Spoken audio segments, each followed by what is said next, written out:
Hello there, welcome back. Today I thought after three kind of depressing videos I'd go for a fun one. For both me and people watching, just something fun and silly. So I'm going from depressing films with war and artists to Scott Adkins direct video movies. Or direct to Blu-ray or streaming. Now Scott Adkins is an actor, fighter, who you'll see, he's one of the people you'll see in like big budget films and supporting parts. He was the guy from Doctor Strange who fought in the hospital scene with Doctor Strange. He's very athletic. He was in Expendables 2 as Van Damme's sidekick. He pops up here or there in different films. He's a face you'll know if you've watched mainstream films. You'll know the face. Oh, it's that guy. He also does like direct-to-video, direct-to-streaming films as a star. And he does some good films, and he's also a pretty decent actor actually for these kind of films.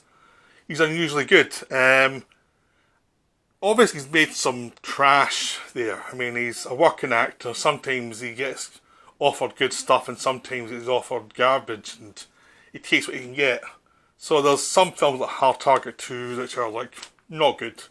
Really not good. And very kind of shot in a kind of very basic way that doesn't really work to his strengths.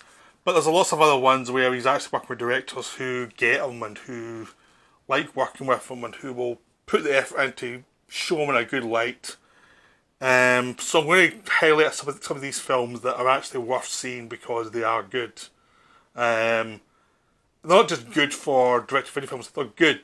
They're good genre films, you know. They're made in low budgets, but they're worth seeing. They're very enjoyable. And they're probably a lot more enjoyable than a lot of films you'll pay full price for in the cinema, you know. So, that's where I'm going to highlight. Now, people who know Scott Adkins will know these films, but if you don't, this will hopefully be a good introduction, and hopefully you'll go beyond this to other films too.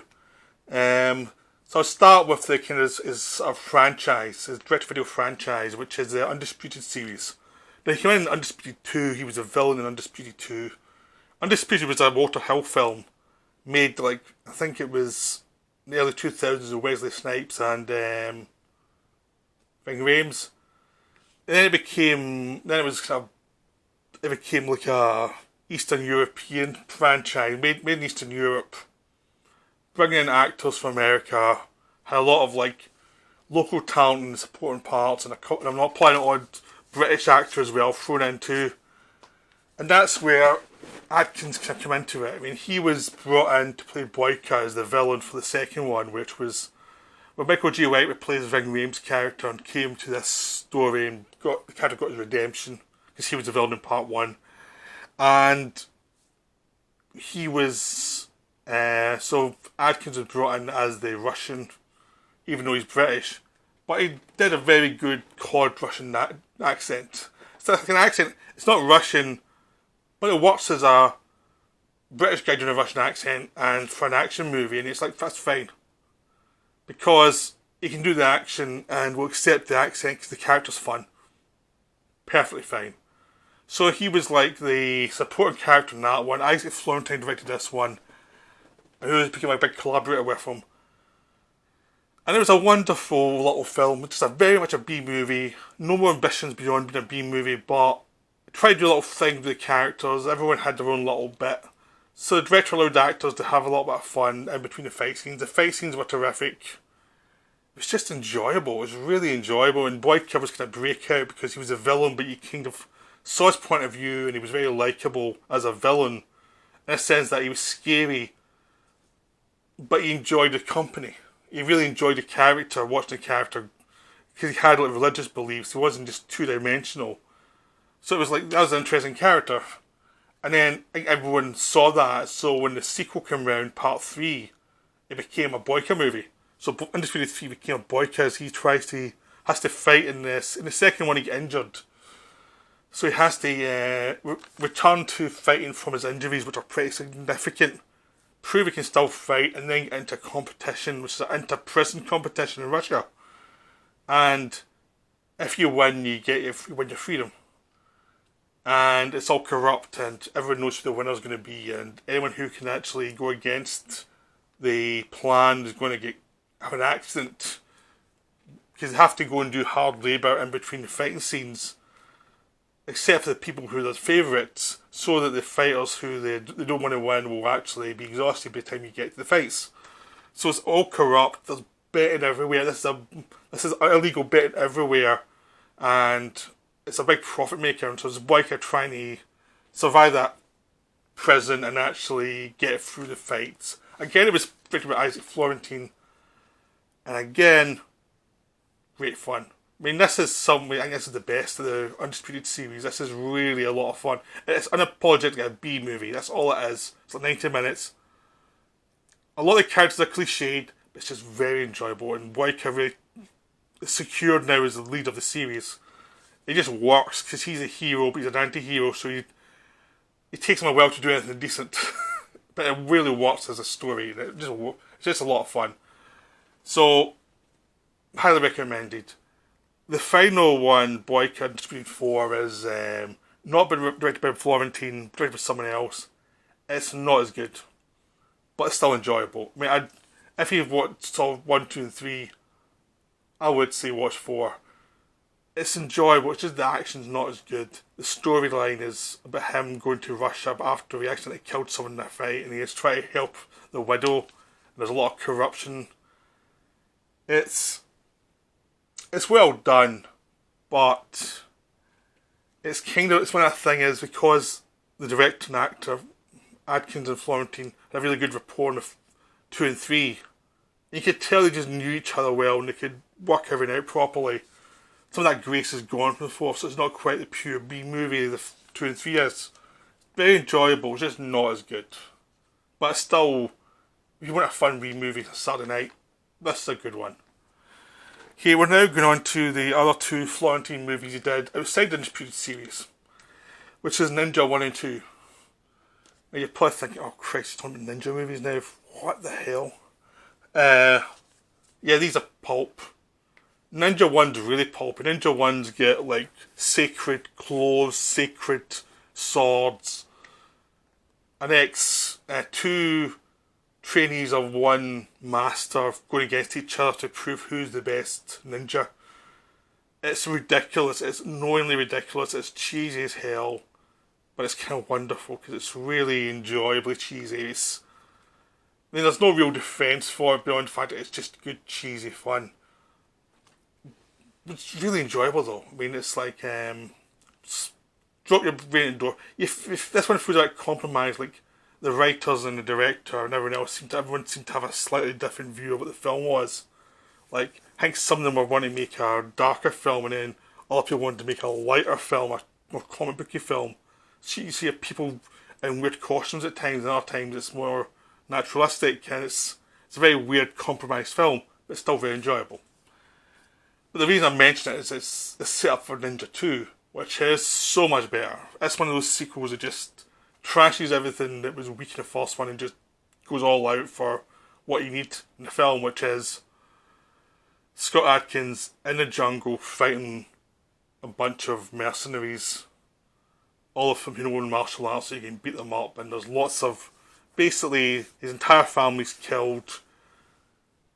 He goes from a decent guy to someone who's a drunk, has to bring himself back up to get revenge for his dead family, and he will destroy anybody who gets in his way, and he has to investigate why his family were killed, and he has to beat the crap out of so many people, including policemen. It's just wonderful. It's just like one great action scene after another. Done in a low budget, but they cared about the film, they cared about the action, and it's just so enjoyable. It's just one of those great pulpy B movies. It just works so beautifully.